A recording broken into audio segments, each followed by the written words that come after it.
구호 준비. 자, 너무 작습니다. 다시. 구호 준비.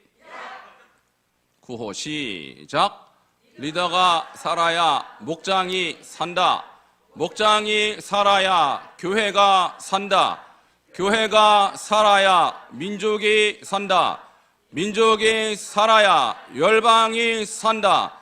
좋은 리더는 태어나는 것이 아니라 만들어지는 것이다. 얍. 할렐루야. 여러분, 리더가 살아야 합니다. 그럼 열방을 살리는 그런 역할을 할 것입니다. 그리고 리더는 저절로 태어나지 않습니다. 만들어지는 거예요. 여기 계신 분들 지금 몇 개월 동안 계속 만들어져 왔습니다. 앞으로 더 잘 만들어질 것입니다. 자, 멘토링의 기본 원리 본받음 세 구절 함께 암송하시겠습니다. 그리스도를 본받음 베드로전서 2장 21절 시작. 이를 위하여 너희가 부르심을 받았으니 그리스도도 너희를 위하여 고난을 받으사 너희에게 본을 끼쳐 그 자취를 따라오게 하려 하셨느니라. 베드로전서 2장 21절 말씀. 아멘. 고린도전서 11장 1절 시작. 내가 그리스도를 본받는 자가 된 것 같이 너희는 나를 본받는 자가 되라. 고린도전서 11장 1절 말씀. 아멘. 마지막으로 디모데전서 4장 12절 후반절입니다. 오직 시작. 오직 말과 행실과 사랑과 믿음과 정절에 있어서 믿는 자에게 본이 되어. 다시 한번 할게요. 시작. 오직 말과 행실과 사랑과 믿음과 정절에 있어서 믿는 자들에게 본이 되어. 디모데전서 4장 12절 정절에 있어서가 맞죠? 대하여는 옛날 버전인데 제가 잘못 기록한 거예요. 예. 개역개정은 정절에 있어서가 개역개정이어서 그거 고쳐주세요. 예, 개역개정으로 고쳐야 됩니다. 제가 인용을 잘못했어요. 보니까 옛날 성경으로 인용했습니다. 자, 그렇게 여러분 고쳐서 다시 암송하시면 좋겠고요. 자, 오늘날 교회에서 오늘 주제가 재생산이에요. 영적 재생산인데 오늘날 교회에 있어서 영적 재생산의 비율이 어떻게 되는가? 자, 교인 중에 저녁 예배를 참석하는 비율은 40% 정도 된대요. 40%. 그러니까 오전에 100명이 나오면 저녁에는 몇 명 나온다는 거예요? 40명 정도 나온대요. 이게 보통 이렇다고 합니다. 요즘은 저녁 예배가 아니라 오후 예배죠. 그러니까 우리 교회는 40% 넘는 것 같아요. 오전, 오후 한 120 내외로 이렇게 오는데 저녁 예배 한 70, 그러니까 반이 넘죠. 우리 교회는. 벌써 재생산이 잘 되고 있습니까? 안 되고 있습니까? 평균보다 잘 되고 있는 거예요. 할렐루야. 이게 다 재생산이 잘 되고 있느냐 지표와 같은 거예요. 굉장히 이것은 정확한 지표입니다. 두 번째, 교인 중에 기도회를 참여하는 비율은 20%. 기도회란 뭘까요? 금요 성령 집회가 우리 금요 철야 집회잖아요, 과거에. 그러니까 이게 20% 정도 된대요. 그러니까 100명 교인이면 한 몇 명 온다는 거예요? 한 20명. 그러기에는 한 30명에서 한 40명 오시는 것 같아요. 그러니까 20% 조금 넘는 것 같습니다. 한 30% 정도 되죠. 재생산 비율이 평균보다 조금 높죠. 그러니까 이것이 우리 교회 건강을 잴 수 있는 하나의 척도와 같은 거예요. 세 번째, 교인 중에 가정 예배를 드리는 비율이 10%밖에 안 된대요. 전국적으로.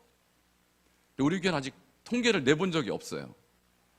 다만 우리 가정 예배 카톡 방이 있습니다. 거기에 가정 예배를 드리시는 분은 거기에 올려서 인증샷을 올리고 하는데 자, 내년에는 대대적으로 가정 예배를 여러분 실천해 주시기 바랍니다. 자, 이것이 재생산의 지표예요. 그 교회가 건강한 교회냐, 건강하지 못한 교회냐, 뭘로 보냐? 가정에서도 예배를 드리는 성도가 많아야 건강한 교회라는 거예요. 근데 교회에서는 열심히 하는데 집에 가서는 예배가 한 번도 없다. 그분은 반쪽짜리 예배자예요. 반쪽짜리 예배자. 왜? 우리의 삶 전체가 예배자가 되려면 우리의 생활에 중요한 현장이 가정이잖아요. 그죠?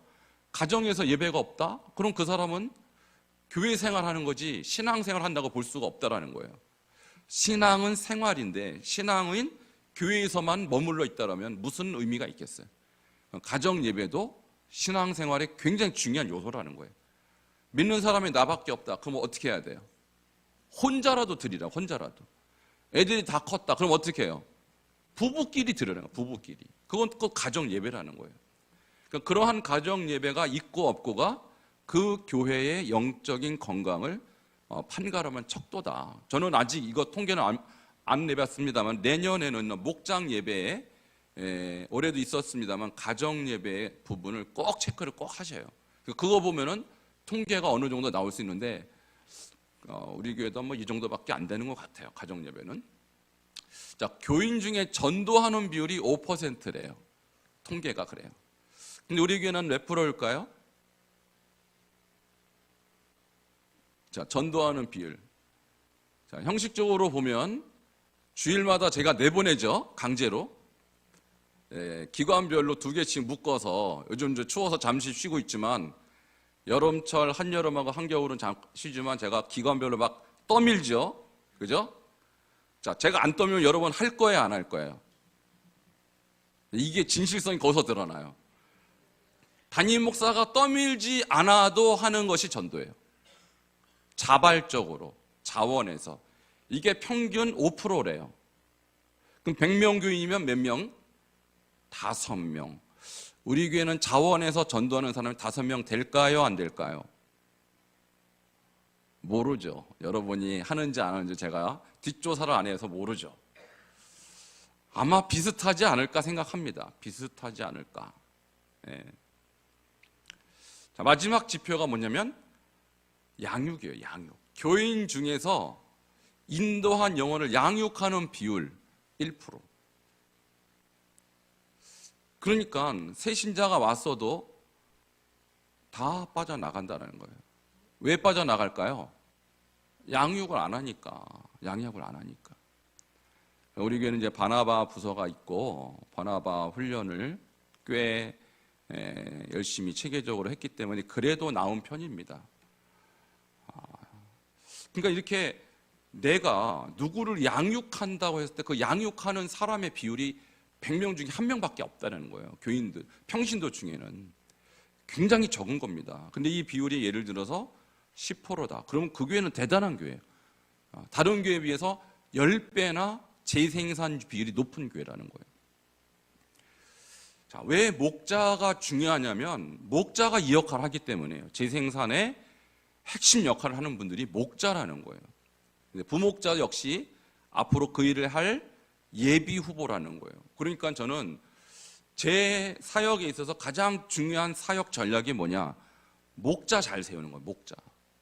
목자 한번 잘못 세우면 그 목장이 망합니다, 여러분. 영혼이 망해요. 그 목장의 영혼들이. 저는 여러 번 봤어요. 목자 잘못 세워갖고 영혼이 싹 죽은 목자 한두 번 본 게 아니에요.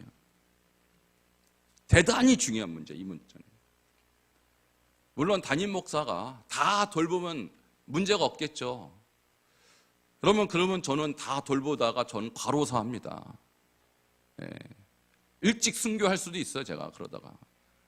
물론 하나님께 영광 될 수 있지만 교회로서는 또 혼란이 오잖아요. 그러니까 저의 과로사를 막으려면 여러분이 어떻게 되느냐? 목자님들이 저의 역할을 좀 분담해 주시기 바랍니다. 아멘이십니까? 그러니까 다른 영혼을 양육할 수 있어야 돼요. 양육자가 돼야 된다. 양육자. 자, 이 비율이 평균 1%라고 하는데, 자, 우리 교회는 18개의 목장이 있죠. 그러니까 저는 목표가 몇 프로냐? 20%. 자, 20% 정도의 성도가 다른 영혼을 양육하는 성도가 있다면 그 교회는요, 삽시간에 12사도 만들어집니다. 자, 이 소망 가지시길 바랍니다. 자, 그러면 어떻게 재생산을 할 수 있느냐? 재생산의 영적 법칙이 빌립보서 4장 9절에 있어요. 함께 이 말씀을 읽도록 하겠습니다. 이 말씀 여러분 제가 한번 설교 때 인용했던 구절인데요. 같이 한번 읽겠습니다. 시작. 너희는 내게 배우고 받고 듣고 본 바를 행하라. 그리하면 평강의 하나님이 너희와 함께 계시리라. 이게 영적 재생산 법칙이에요. 네 가지를 하면 재생산이 돼요. 그러니까 예수님이 제자들을 예수님 닮은 사람들로 재생산할 때 어떻게 했냐면 네 가지를 했어요. 예수님께 배우게 했고요. 예수님께 배운 것을 받아들이게 했고요. 예수님 말씀 계속 듣게 했고 계속 보게 했어요. 그러니까 예수님의 삶을 배우고 받고 듣고 보았던 12사람이 사도가 돼서 또 다른 사람들을 계속 길러낸 것이죠. 자, 이 네 가지 동사 뭡니까? 배우고 받고 듣고 본바. 이 네 가지인데 한 가지씩 제가 조금 더 자세히 설명하겠습니다. 자, 첫 번째, 영적 재생산이 되려면 먼저 여러분 배우는 자가 되셔야 해요. 근데 배운다라는 이 단어가 굉장히 중요한 단어예요. 특이한 단어이고, 자, 함께 따라 하시겠습니다. 라마드. 이거 바이블 골든벨에 나왔었던 문제죠? 나왔었죠? 예. 라마드가 주어가 교사면 가르치다고, 주어가 학생이면 배우다예요. 왜 똑같은 동사가 가르치다와 배우다 두 가지 의미가 동시에 들어있을까요? 왜? 가르치는 방식과 배우는 방식이 똑같아서 그래요. 반복 교육을 했기 때문에. 여러분, 과거 우리나라에서도 그랬어요. 서당에서 훈장님이 아이들 가르칠 때 어떻게 가르쳤어요? 얘들아 따라해. 그리고 어떻게 합니까? 하늘 천 따지 거물 헌두루 황. 그걸 애들이 그냥 따라해요. 설명 같은 거 일체 없어요. 그러면 언제까지 따라하느냐? 천자문 다 뗄 때까지. 그리고 책거리 합니다. 그게 훈장의 교육 방식이에요. 그럼 학생들의 교육 방식은 뭐예요? 학습 방식은 따라하기라니까, 따라하기. 그러니까 배우는 자나 가르치는 자나 패턴이 똑같기 때문에 똑같은 라마들을 쓴다라는 거예요. 그래서 결국은 가르치는 자의 가르침을 학생이 받아들여서 학생이 나중에 교사가 되는 거예요. 이해가 되십니까? 익숙하게 될 때까지 가르치는 거예요. 익숙하게 될 때까지. 그 뜻은 나중에 조금씩 해설합니다. 가르쳐주지 않아요. 뜻은 저절로 터득하는 거예요. 저절로. 그러니까 과거에 성경을 가르칠 때도 성경을 어떻게 가르쳤을까요? 오늘날처럼 성경을 저처럼 설명했을까요? 안 했습니다. 무조건 따라했어요. 따라하다 보면 외워지겠죠? 외워지면 그 사람이 나중에 교사가 되는 거예요. 자, 이해되시죠? 그래서 저도 이 학습 방법, 이게 히브리적 학습 방법인데 이 학습 방법으로 사실 여러 번 가르치는 겁니다, 지금. 그래서 계속 배우는데 반복적으로 배우는 것입니다. 결국 익숙하게 되어서 훈련된 자가 되면 그 사람이 교사가 돼서 재생산이 되는 거죠. 그러니까 제가 신앙생활 하시는 분들 패턴을 보면요. 설교 듣고 나름 은혜 받고 집으로 돌아가는 길에 싹 다 까먹어요. 자, 그 다음 주에 와서 또 설교 듣고 나름 은혜 받고 집에 돌아가는 길에 싹 다 까먹는다. 그런 식으로 30년, 40년을 믿는다고요. 그래서 남는 게 뭐가 있느냐?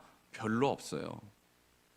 근데 여러분, 혹시 여러분 개인적으로 지금 살림 하시는 분들 있죠? 살림 한 30년 하면 어떻게 됩니까? 어떻게 돼요? 도사가 되죠. 그죠?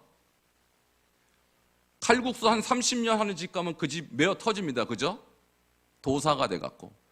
근데 교회 한 30년 다니면 어떻게 돼야 될까요, 그러면? 도사가 돼야죠, 그것도. 아니, 낚시꾼도요, 낚시 한 30년 하면 도사예요. 저기 고기 있다고 그러면 가면 있어요, 여러분. 근데 예수는 왜 30년, 40년 믿어도 도사가 안 될까? 그거 참 희한해요. 저만 이런 생각 갖고 있나요? 참 희한합니다. 별로 늘지를 않아, 신앙이. 여기에 우리 기독교 교육에 상당한 문제가 있다고 저는 보는 거예요. 목회자의 책임이 어떻게 보면 목회자들이 성도들 앉혀놓고 설교 듣고 돌이켜 그냥 보낸 거예요. 야, 잘했다고. 왔으니까, 여기 앉아있으니까 잘했다고. 훌륭한 성도라고 인정해주고 돌려보냈는데 돌아가는 길에 싹 까먹는단 말이에요. 학교 같으면 시험이라도 보지. 공부 제대로 했나 안 했나. 교회는 시험도 없어요. 도대체 이 성도가 아는지 모르는지, 오늘 설교를 이해했는지 안 했는지 점검도 안 해요. 그러니 오래 믿는다 해도 그 부분에 영적 실력을 신뢰할 수 없는 거예요. 여러분 동의가 되십니까?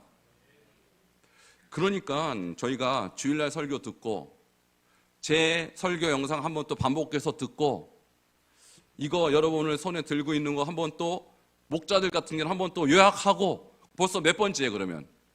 3번째. 그리고 목장 모임 때 그거 가지고 또 하고, 몇 번째? 한 4번 정도 해야 조금 기억날까 말까. 저는 이것도 부족하다고 생각해요. 저는. 여기 와서 수요일날은 또 한 번 또 하죠. 그죠? 그럼 총 한 5번 하는 거예요. 한 메시지 가지고. 이 정도는 해야 뭐가 좀 남는다 이 말입니다. 근데 이것도 철학이 없으면 누가 이렇게 시키겠어요? 아유, 담임 목사님 시간이 남나? 왜 똑같은 거 계속 들으라 그러고, 똑같은 거 가지고 또 요약하라 그러고, 그거 가지고 또 목장 모임하고 여기서 또 연습시키고 시간이 남아도나? 아니옵니다. 저는 라마드 원칙으로 여러분 가르치는 거예요, 지금. 이렇게 안 하면 여러분 남는 게 없다고요. 근데 이런 식으로 예를 들면 한 5년만 배운다. 어떻게 될까요? 여러분 도사 됩니다. 도사가 되는 거예요. 남 가르칠 수 있는 자가 된단 말입니다. 그래서 저의 목표는 말 잘 듣고 잘 까먹는 성도 만드는 게 아닙니다. 잘 듣고 잘 가르치는 성도 만드는 게 저의 목표예요. 자, 그런 성도 되시길 바랍니다. 자, 그렇게 훈련돼야 돼요. 이 영적 재생산의 첫 번째 원칙이에요. 라마드가 돼요. 라마드. 두 번째, 받는 자가 돼야 돼요. 받는 자는 파라람바노라는 단어인데 영접하다, 연합하다 그런 뜻이에요. 그러니까 말씀을 여러분이 계속 배우고 라마드 하되 그것을 마음속 깊은 곳에 영접해야 되는 거예요. 영접. 그냥 형식적으로만. 여러분 배우는 저 방법은요, 바리새인들도 취했던 방법이에요. 전통 바리새인은 지금도 저렇게 공부해요. 근데 예수를 왜 안 받아들입니까? 그들 마음속에 예수, 메시아라는 이미지는 반드시 왕이어야 된다는 거예요. 근데 예수가 왕이라고 그들은 인정 안 하는 것이죠. 그러니까 그들이 예수님을 지금도 영접하지 않는 것은 받아들이지 않는 거예요. 영접하지 않은 거예요. 그러니까 여러분이 말씀을 듣고 잘 배우되 특별히 말씀을 받아들이시기 바랍니다. 영접해야 돼요. 연합돼야 돼요. 그래서 저도 이제 설교를 하다 보면 그런 생각이 들어요. 아, 저분 지금 받아들이지 않는구나. 아, 저분은 지금 잘 받아들이는구나. 한눈에 보면 다 압니다. 저는 다 들어와요. 여러분의 눈빛이 저에게 여러분의 마음의 진심을 다 저에게 전달합니다. 못 속입니다, 눈은. 그러니까 잘 받지 않고 여기 앉아 있으면 소용없습니다, 솔직히 말해서. 아무리 좋은 거 가르쳐도 자기 생각대로 하나님의 말씀을 재단하고 거부한다면 소망이 없는 거죠. 잘 받아들이시길 바랍니다. 이것이 영적 재생산의 법칙 두 번째. 세 번째는 잘 들어야 합니다. 듣는 자가 돼야 돼요. 잘 아시죠? 샤마. 듣는 거예요. 근데 이것은 귀로 듣다가 아니라 경청하고 나중에 순종, 복종의 단계까지 나아가려는 태도를 말하는 거예요. 태도.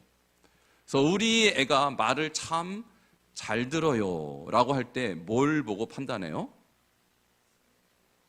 애가 정말 엄마 아빠 말씀을 귀로 잘 들어요 그 얘기하는 걸까요? 아니죠. 엄마 아빠의 의도대로 잘 순종한다는 의미입니다.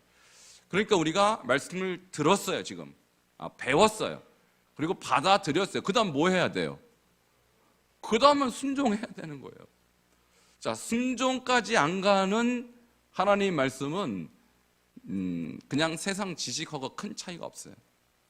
근데 우리가 지금까지 기독교 신앙이 잘 듣고 잘 배워서 지식으로 축적되면 성공인 줄 알았어요. 근데 그것이 헬라적 신앙이라는 거예요. 헬라적 신앙은 지식 전달과 지식 습득이 다였어요. 그 이상 바라지 않았어요.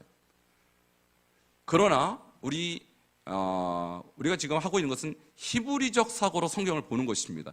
히브리 사고는 뭐냐면 동사적 사고예요. 행동으로 옮겨질 때 비로소 완성되는 거예요. 여러분이 말씀을 배우고 자 받았다면 그 다음에 듣고 경청하고 순종하는 단계로 나아갈 때 비로소 영적 재생산이 일어나는 것입니다.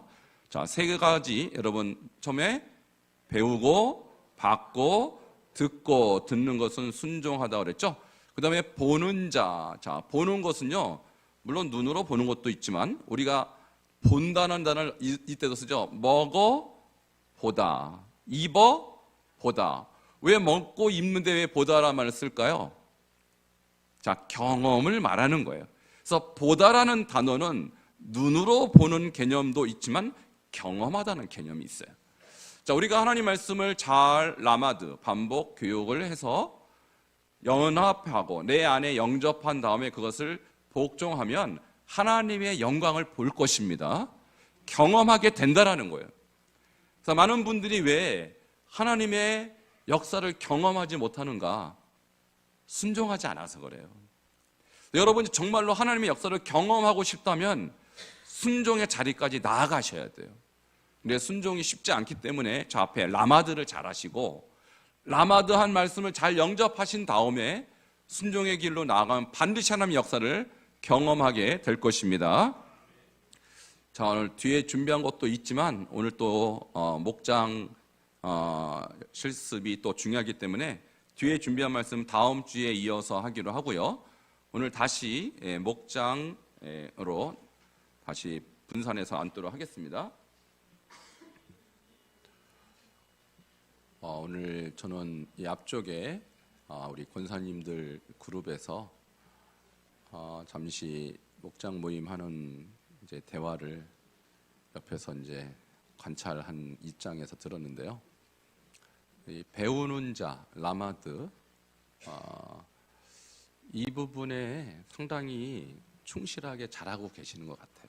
그래서 거의 다 공통적으로 내 인생의 사명이 뭐냐, 나는 어떤 목적을 가지고 인생을 살아가느냐에 대해서 거창하게 이제 말하는 분도 계시지만 거창하지 않게 말씀하시는 분들은 대부분 매일 하나님 말씀 묵상하면서 하가하면서 말씀대로 순종하는 삶, 그거부터 또 시작하는 겁니다. 그래서 일단 여러분이 라마드가 안 되면 그 다음 스텝도 없어요. 그 다음 발전도 없어요.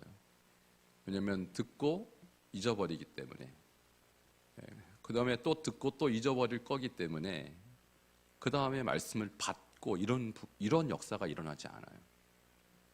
또 감사하게도 우리 교회 성도님들은 말씀을 받아들이려고 하는 그런 어떤 헌신들이 있으세요. 그래서 그런 이 말씀에 대한 라마드가 됐을 경우 말씀을 받아들이는 경우 비율이 훨씬 높아지죠.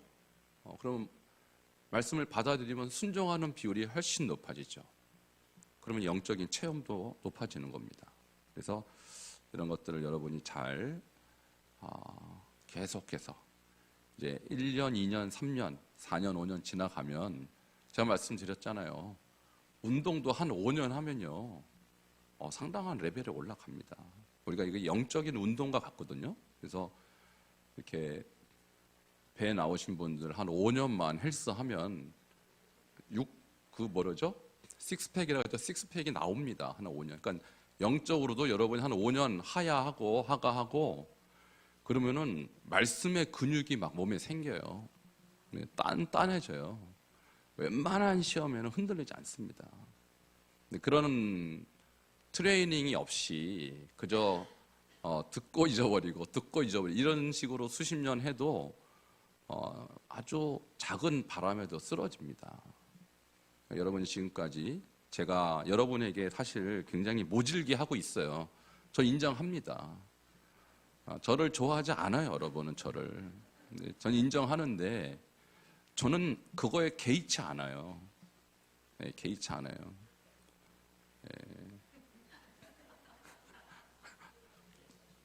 그러니까 여러분을 강하게 훈련시켜야 여러분을 닮은 누군가가 또 나올 거 아닙니까? 그죠? 그러니까 목장의 목원들이 여러분을 닮아야 되는 여러분이 만일 바람에 휙 쓰러지는 목자다. 그럼 뭘 배우냔 말이죠. 그죠? 그러니까 여러분이 지금 잘 라마드해서 말씀을 영접하는, 그래서 말씀에 복종하는 이런 삶을 조금이라도 보여주면 누군가 여러분의 영향을 받습니다. 근데 목사가 그렇게 사는 것도 중요한데 목장의 리더가 그렇게 살면 영향력이 훨씬 커요. 목사는 하나님 앞에 바쳤으니까 그런가 보다. 저 사람 나 다른 인간으로 본단 말이에요. 근데 나랑 비스무리한 사람이 어머나 대단해요, 영적으로. 그럼 뭔가 도전이 된다는 얘기죠. 그러니까 제가 잘하는 것보다 여러분 한 분이 잘하는 게 훨씬 영향력이 큰다는 얘기예요. 자, 그래서 여러분이 지금 이렇게 훈련을 잘 받고 계시는데 앞으로 큰 영향을 끼칠 줄 믿습니다. 계속 잘 자라나시길 바랍니다.